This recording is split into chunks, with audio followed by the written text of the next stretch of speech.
सर्वप्रथम तुमच्या आमचे सगळ्यांचे लोकनेते विलासराव देशमुख साहेबांच्या पूर्णाकृती पुतळ्याच्या निमित्तानं त्यांच्या स्मृतीला मी कोटी कोटी नमन करतो आणि आजचा हा ऐतिहासिक आणि हृदयस्पर्शी अशा या कार्यक्रमाला उपस्थित झालेले आपल्या राज्याचे माजी मुख्यमंत्री काँग्रेसचे ज्येष्ठ नेते पृथ्वीराज चव्हाण साहेब, विधिमंडळाचे काँग्रेस पक्षाचे नेते आणि विलासराव देशमुख साहेबांच्या सोबत सावलीप्रमाणे मंत्रिमंडळात असलेले राहिलेले आदरणीय बाळासाहेब थोरात, या कार्यक्रमाचे अध्यक्ष आमचे स्नेही माजी मंत्री आणि आज लातूरवासियांसाठी ज्यांचं तळागाळात सातत्यानं काम चालतं आणि सगळ्यांच्या संपर्कात असलेले दिलीपराव देशमुख साहेब, या कार्यक्रमाला उपस्थित झालेल्या आमच्या वहिनीसाहेब वैशालीताई देशमुख, आपल्या सगळ्यांचे लाडके नेते आणि त्यांच्या बोलण्यातूनच आपल्याला स्पष्ट होतं की विलासरावाचं एक प्रतिमा जी असते, त्यांच्या बोलण्याचा जो स्टाईल असतो, ते अशा आपले सगळ्यांचे लोकप्रिय आमदार अमित देशमुख साहेब, आमचे दुसरे ग्रामीण लातूरचे लोकप्रिय आमदार धीरज देशमुख, आपला मराठी माणूस हिंदी सिनेमामध्ये जेव्हा मोठा स्टार होतो त्याचा गर्व सगळ्यांनाच होतो. महाराष्ट्रातल्या कान्याकोपऱ्यामध्ये रितेश देशमुखांचे फॅन खूप आहेत आणि ते आपल्यातले आहेत. असे आपले रितेश देशमुख साहेब या कार्यक्रमाला उपस्थित झालेले नवनिर्वाचितच खासदार म्हणू आपण आता त्यांना. 20 तारखेला विड्रॉल घेण्याची वेळ आहे. 6 फॉर्म राहिलेले आहेत, 6 जागा होत्या, त्याच्यामुळे खासदार शब्द आत्ता लावला तर काही बिघडत नाही. आणि लातूरवासियांनी त्यांचं या ठिकाणी स्वागतही केलं. ते अखिल भारतीय काँग्रेसचे सन्माननीय सदस्य आणि खासदार सन्माननीय चंद्रकांत हांडोरे साहेब, आमचे आदिवासी नेते आणि माजी मंत्री शिवाजीराव मोघे साहेब, सगळे आमदार महोदय, मी सगळ्यांचं नाव घेण्यापेक्षा कारण की कार्यक्रमाला जास्त वेळ झाला, सगळे आलेले आमदार महोदय, सगळे आजी माजी सगळे मंत्री आमदार, सगळे सन्माननीय पूर्ण देशभरातून राज्याच्या कानाकोपऱ्यातून आलेली सगळी मंडळी, उपस्थित झालेले सगळे आमचे वडीलधारी मंडळी, युवक मित्र, माता बहिणी आणि पत्रकार बंधू, मी एका सर्वसामान्य परिवारातला आहे. माझ्याकडे कोणी ग्रामपंचायतचाही मेंबर माझ्या परिवारात झाला नाही, मी राजकीय परिवारातला नाही. पण 99 मध्ये जेव्हा मी पहिल्यांदा आमदार झालो आणि आमदार झाल्यानंतर महाराष्ट्राच्या राजकारणात आल्यानंतर कोणाचा तरी हात पकडावा लागेल आणि योगायोगाने एका सच्च्या प्रामाणिक राजबिंडा व्यक्तीसोबत काम करण्याची संधी मिळाली विलासराव देशमुखांच्या निमित्तानं. आणि त्यांच्यातलं त्यांना मी जवळून पाहत होतो, त्यांची काम करण्याची पद्धत पाहत होतो. राज्यातल्या कानाकोपऱ्यातून लोक त्यांना भेटायला यायचे. तो माणूस बघितला तरी त्याच्या माणसाचं काय काम असेल, कागद दाखवला तर कागदाचा पूर्ण मथळा वाचायची गरज नाही, त्याचा विषय काय त्या विषयावरच त्यांनी त्या योग्य जे मार्किंग करायचे असते ते करायचे आणि तो आनंदानं माणूस तिथून जायचा. त्याच्या चेहऱ्यावरचं तळागाळातला माणूस आला की त्याच्या चेहऱ्यावरचं स्मित हास्य बघून माझ्या गुरूच्याही मनात आनंद व्हायचा. कारण की विलासरावजी बाभुळगावच्या सरपंचापासून तर राज्याच्या मुख्यमंत्र्यापर्यंत, राज्याच्या मुख्यमंत्र्यापासून तर केंद्राच्या मंत्र्यांपर्यंत असा हा जो प्रवास झाला विलासरावांचा, त्या प्रवासामध्ये त्यांनी गाव पातळीपासून तालुका पातळीपर्यंत, राज्य पातळीपर्यंत तर देश पातळीपर्यंत सर्वसामान्याच्या डोळ्यातल्या अश्रू पुसण्याची संकल्पना ठेवली आणि ती काँग्रेस पक्षातच होऊ शकतं ही भूमिका ते सातत्यानं मांडत होते. मी परवा त्यांचं भाषण, जसं मगाशी अमितनी सांगितलं की गटतटाचं राजकारण, मी त्याला मागे येऊन म्हटलं की आता काँग्रेसचा एकच गट आहे, तट गेलं, तट गेलं. तर विलासरावजींचं जे मी भाषण ट्विट केलं त्या भाषणाला कोट्यावधी लोकांनी बघितलं, चॅनलनी त्या भाषणाला दाखवलं, सोशल मीडियावर गेलं.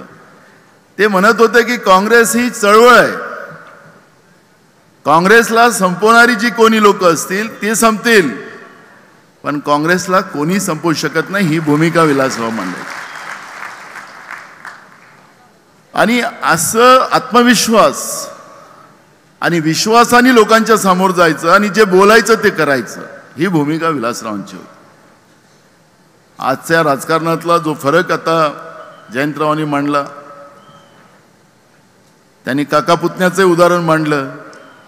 ज्या परिवारामध्ये अविश्वास असेल तिथं काका पुतण्याचं भांडण होणार, पण देशमुख परिवारामध्ये अविश्वासच नव्हता, विश्वासच होता. त्याच्यामुळे कुठलंही काहीच गडबड होण्याचं कारण नाही. म्हणून एकजूट आहे, हा फरक आहे उल्हासदादा, हा फरक आहे. आणि म्हणून मी आपल्याला सांगतो की ही जी काही परिस्थिती आज आहे, आजच्या राजकारणातली जी परिस्थिती आहे ती परिस्थिती भयावह आहे. विलासरावजी म्हणायचे की समोरचे फक्त आश्वासन देतात, आम्ही करून दाखवतो. मग महिलांचा आरक्षणाचा विषय त्यांनी त्यांच्या भाषणात मांडला, शेतकऱ्यांच्या त्यांना न्याय देण्याचं भूमिका त्यांनी मांडली, तरुणांना न्याय देण्याची भूमिका मांडली. आज ज्या आपण भागामध्ये आहो, मी आणि बाळासाहेब आम्ही चर्चा करत येत होतो की त्यांचाही भाग जो आहे बाळासाहेबांचा तो कोरडवाहू भाग आहे, काही भाग, आणि आपलाही भाग कोरडवाहू आहे.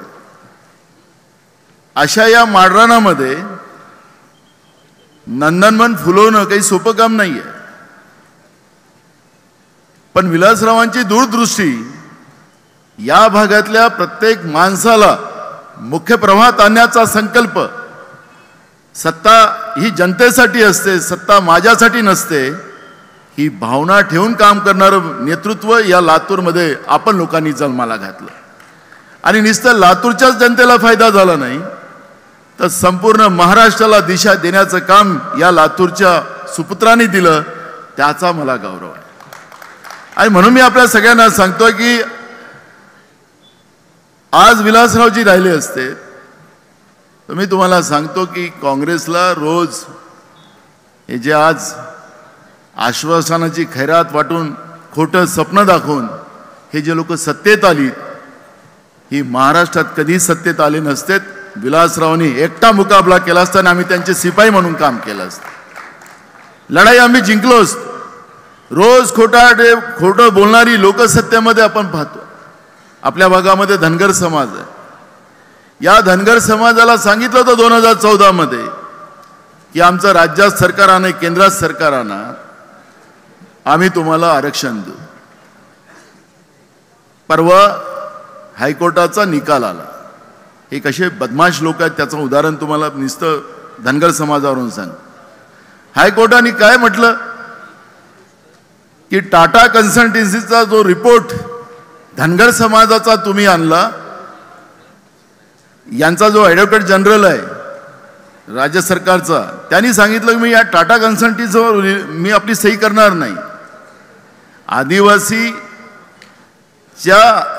आरक्षणासाठी जी कमिटी बनवलेली आहे, जी संविधानिक कमिटी आहे, तिचा रिपोर्ट पाहिजे, त्याच्यावर मी ॲडव्होकेट जनरल म्हणून सही मारेल. या टाटा कन्सल्टन्सीला नाही मारणार.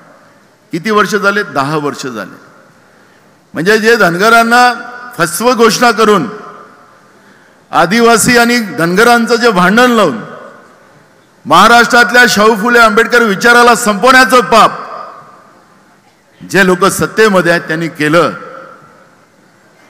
विलासराव राहिले असते तर ही जी फसवी घोषणा होती ती फसवी घोषणा तिथंच संपवली असती. धनगरांनाही सांगितलं असतं की तुम्हाला आम्ही कसं न्याय देतो, आणि ते बोलले असते तर बिलकुल ते पूर्ण केलं असतं. पण हायकोर्टाने सांगितलं की हे आमच्याकडे चालणार नाही, हा अधिकार तुमचा नाही, हा माननीय राष्ट्रपती महोदयांचा आहे.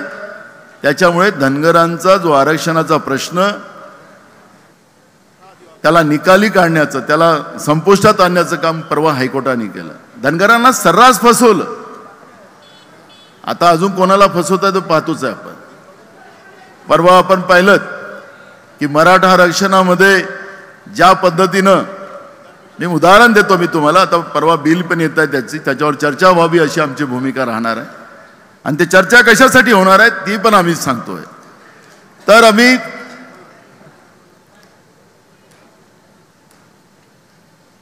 आपण पाहिलं असेल की 2018 मध्ये फडणवीसाचं सरकार होतं, 2014 मध्ये आलं. त्यांनी सांगितलं मी मराठ्यांना आरक्षण देतो. काँग्रेस पक्षाने त्याला एकमताने पाठिंबा दिला आणि सुप्रीम कोर्टामध्ये ते प्रकरण निकाली, म्हणजे त्याला संपवलं, त्याला क्रॅश केलं की तुमचा अधिकारच नाही, तुम्ही कशाला कायदा केला. मराठ्यांना त्यावेळेसही फसवलं. परवा त्यांनी गुलाल उधळायला सांगितलं, वाजा वाजवायला लावला. स्वतः मुख्यमंत्री आलेत आणि सांगितलं की मराठ्यांना मी आरक्षण देऊन टाकलं. जरांगे पाटील वापस आलेत. आपण सगळीकडे, मी त्यावेळेस आम्ही मराठवाड्यातच दौऱ्यात होतो, सगळीकडे आपण लोक गुलाल उधळत होतात. पण मी सांगितलं की कोणाला फसवलं तेवढं तर नेमकं सांगा. मराठ्याला फसवलं की ओबीसीला फसवलं? कारण की आरक्षण कुठून तरी द्यावं लागेल. सरकार उत्तर देत नाही. आम्ही नागपूरच्या अधिवेशनामध्ये सरकारला सांगितलं की कसं आरक्षण देणार तुम्ही सांगा तर खरं. आज मराठवाड्यामध्ये ओबीसी आणि मराठ्यामध्ये भांडण लावलं, शेतातलं भांडण सुरू झालं, घरातलं भांडण सुरू झालं. हा महाराष्ट्र नव्हता. महाराष्ट्र शाहू फुले आंबेडकर विचाराचा होता आणि ते आमचे गुरु विलासराव देशमुख साहेब सातत्यानं या विचाराला सांभाळून ठेवत होते. इथं भांडण आणि फसवेगिरी. माझं या कार्यक्रमाच्या निमित्तानं सगळ्या लोकांना आव्हान आहे, या फसवी व्यवस्थेला आपल्याला मुळासकट उपडावं लागणार आहे. मी मगाशी सांगितलं की विधानसभेत आणलेल्या 20 तारखेच्या बिलामध्ये चर्चा झालीच पाहिजे. पुन्हा आमच्या समाजाला फसवू नका. कोणाला फसवताय त्याचा त्या बिलाच्या मागचा उद्देश काय, नाही तर ते मांडेल मुख्यमंत्री आणि इकडे सांगून टाकेल की तुम्ही गुलाब धुळा मी तुमचं करून टाकलं. आता खरं तर मी तुम्हाला सांगतो, दिल्लीमध्ये आता सरकार अधिवेशन होणारच नाही आहे. केंद्राचा अधिकार आहे, होणार आहे का? आता शेवटचं अधिवेशन परवा संपलं, पत्रकारांनी त्याची दखल घ्यावी. संपलं आता दुसरा, आता ते निवडणुकीनंतरच अधिवेशन येणार आहे. ते 6-7 महिने गेलेत. जसं 2014 मध्ये जे पद्धतीचं आमच्या समाजाला फसवलं, 2018 मध्ये फसवलं, ते पुन्हा आमच्या समाजाला फसवू नये आणि ओबीसी आणि मराठ्यामधले हे वाद निर्माण करू नये, एवढंच आमचं आव्हान आहे. आमचं दुसरं काही नाही. जो अध्यादेश त्यांनी परवा काढला, त्या अध्यादेश तुम्ही वाचला, त्या अध्यादेशामध्ये सगळ्या जातीचंच आरक्षण संपवायची व्यवस्था त्यांनी केलेली आहे. भयानक आहे. त्याच्यावरची चर्चा आम्ही विधानसभेत मागणार. आणि म्हणून मी तुम्हाला सांगतो की आज जी काही फसवाफसवी चाललेली आहे त्याच्या मागचा एकच उद्देश आहे. कारण की आपण टीव्ही चॅनलवर पाहू, पेपरवरच्या बातम्या पाहू, नुसतं आपण या समाजाचा वाद त्या समाजाचा आरक्षणाचा आहे, मग शेतकरी मरतोय त्याच्यावरची चर्चा का नाही? आज देशामध्ये सगळ्यात जास्त कुठल्या शेतकऱ्यांची आत्महत्या होतात? त्या महाराष्ट्रातल्या शेतकऱ्यांची आत्महत्या होतात. माझा तरुण मुलगा मुलगी जी आहे, शिकलेले मुलं मुली आहेत, त्याच्या हाताला काम नाही, तो वनवन भटकतो आणि शेवटी आत्महत्या करतो. आज मराठवाड्यामध्ये सगळे तरुण पोरं या आंदोलनामध्ये सहभागी झाले. त्याचं कारण आहे की आमच्या हाताला काम नाही. आणि म्हणून मी तुम्हाला सांगतो, महागाईचा काही आता अंतच नाही. आपण म्हणतो तो आभाळाला टेकली, आता आभाळाच्या पार झाली. पण हे विषय बाजूला पडले, जनतेच्या जीवनाचे प्रश्न मागे पडलेत आणि या पद्धतीच्या फसवाफसवीमध्ये संपूर्ण समाजाला त्यामध्ये घेरला गेलं. अविश्वास निर्माण करण्याचं पाप या लोकांनी सातत्याने केलं आणि त्याच्यामुळे शाहू फुले आंबेडकरांच्या महाराष्ट्रामध्ये, छत्रपतीच्या महाराष्ट्रामध्ये, छत्रपती शिवाजी महाराजांच्या महाराष्ट्रामध्ये ज्या मूल्यांचं, ज्या तत्वाचं नेहमी रक्षण काँग्रेसने केलं, विलासराव देशमुख साहेबांच्या नेतृत्वामध्ये केलं, त्या महाराष्ट्राला काळीमा लावण्याचं पाप या राज्यातल्या सत्तेने केलेलं आहे, देशाच्या सत्तेने केलेलं आहे. हे म्हटलं तर या कार्यक्रमाच्या निमित्तानं वावगं ठरणार. कारण की आपण एका थोर व्यक्तीच्या, जननायकाच्या पुतळ्याच्या अनावरणाच्या निमित्ताने एकत्रित झालेला. आणि या जननायकाचा जो विचार आहे, सगळ्या समाजाला, शेवटच्या माणसाला न्याय मिळाला पाहिजे, हा जननायकाचा विचार होता, विलासरावांचा विचार होता. त्याच विचाराला ताकद देण्याचा संकल्प आम्ही सगळेजण करतोय. सगळ्यांनी आवाहन केलं अमित भैयांना. मी आज नाही, हे तर आता आवाहन केलं यांनी. मी ज्या दिवशी मी प्रदेशचा अध्यक्ष झालो तेव्हापासून तर त्यांना विनंती करतो, आता तुमच्यासमोर जाहीरपणे करतो की अमित भैया, आता तुम्ही लातूरमध्ये नाही, संपूर्ण महाराष्ट्रात फिरा. मी सातत्यानं म्हणतोय. पण अमित भैया म्हणालेत, आता रितेश पण माझ्याबरोबर आलेला आहे, त्याच्यामुळे आता आपलं दोघांचं एकमत झालं. आपलं एकमत आहे ना, आपलं लोकमत नाही, एकमत.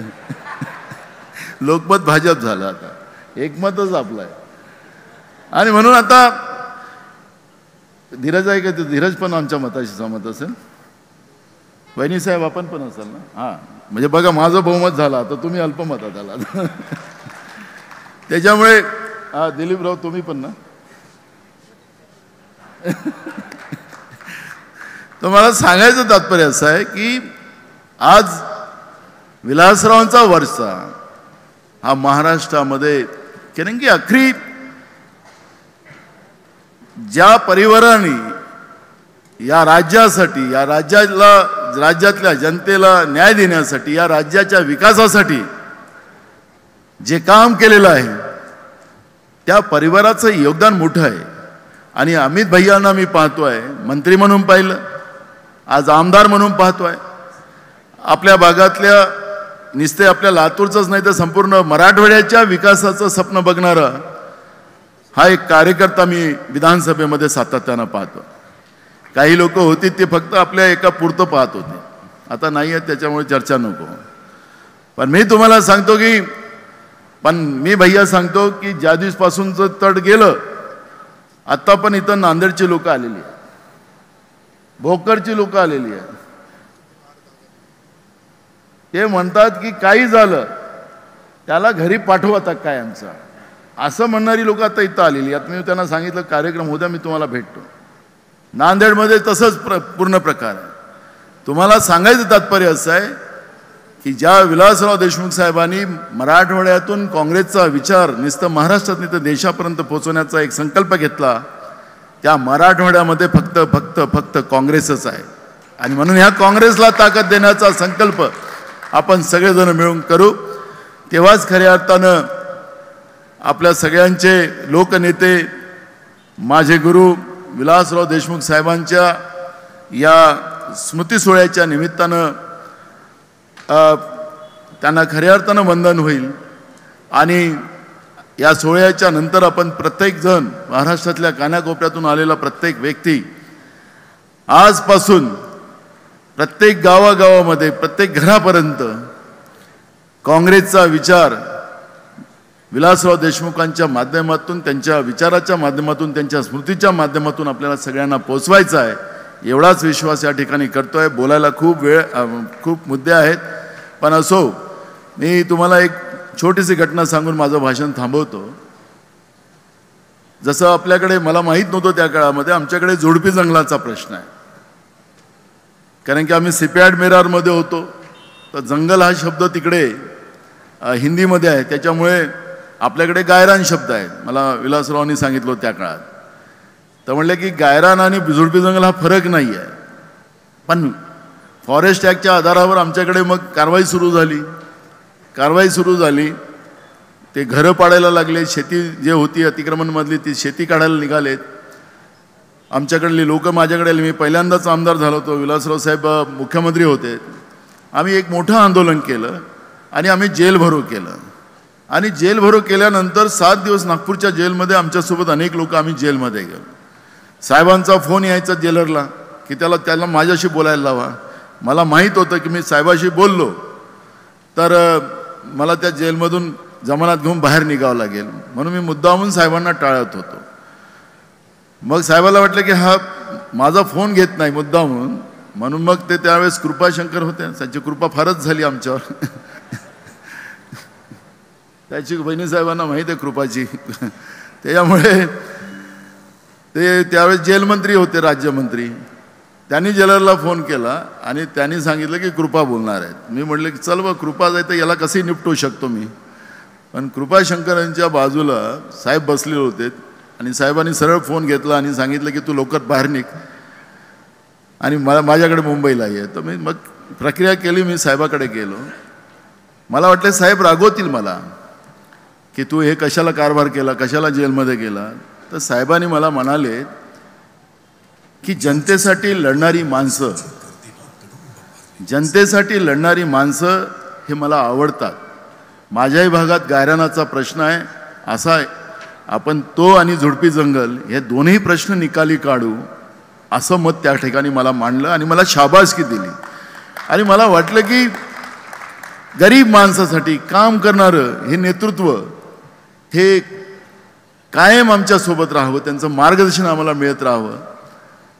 काळाने आमच्याजवळ आज आमच्यामध्ये नाहीत, पण मी तुम्हाला सांगतो की आज विलासराव असतेत आमच्यासोबत ना, मी तुम्हाला सांगतो की महाराष्ट्रामध्ये एक हाती.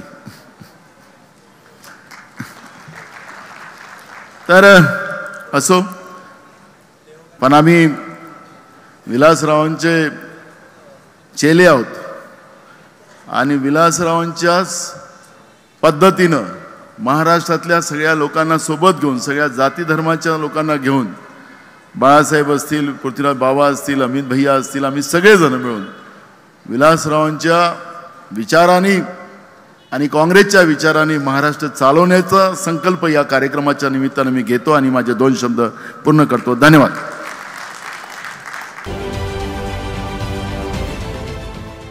देश विदेशातील प्रत्येक घडामोडींचे लाईव्ह अपडेट मिळवण्यासाठी आता साम टीव्हीच्या सर्व सोशल मीडिया प्लॅटफॉर्मला लाईक, फॉलो आणि सबस्क्राईब करा.